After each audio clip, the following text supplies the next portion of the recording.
Sa linggo na ho, idaraos ang sinulog Grand Mardi Gras sa Cebu City. Pero bago yan, libu-libong deboto po ang lumahok sa Walk with Mary. May ulat on the spot si Luan May Rondina ng GMA Regional TV Balitang Bisdak. Luan!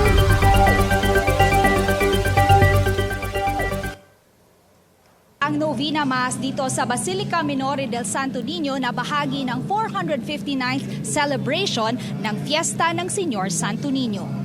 Kaninang madaling araw naman, kasabay sa huling araw ng 9-day novena, isinagawa ang Walk with Mary. Kahit umaambon, hindi nagpatinag ang libu-libong deboto ni Señor Santo Niño sa kanilang panata. Sa tansya ng mga otoridad, aabot sa 20,000 na deboto ang lumahok sa Walk with Mary. Bitbit nila ang mga kandila at kani-kanilang imahe ng Señor Santo Niño at ng Berhen ng Guadalupe. Naglakad ang mga deboto sa mahigit 2 kilometro na kalsada papunta sa Basilica Minore del Santo Niño.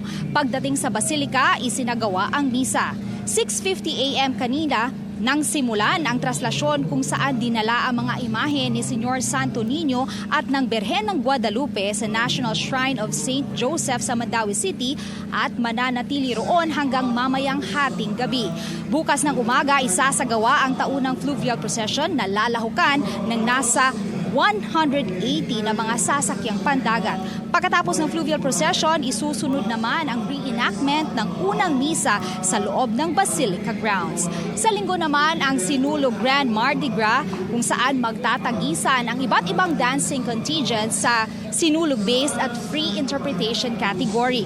Antabayanan ang live streaming ng GMA Regional TV sa linggo at pumunta lang sa www.gmaregionaltv.com. At yan muna ang latest mula dito sa Cebu. Connie? Salamat, Luan May Rondina ng GMA Regional TV Balitang Bisdak. Kapuso, para sa mga maiinit na balita, mag-subscribe sa GMA Integrated News sa YouTube. Sa mga kapuso naman abroad, subaybayan nyo kami sa GMA Pinoy TV at sa www.gmanews.tv.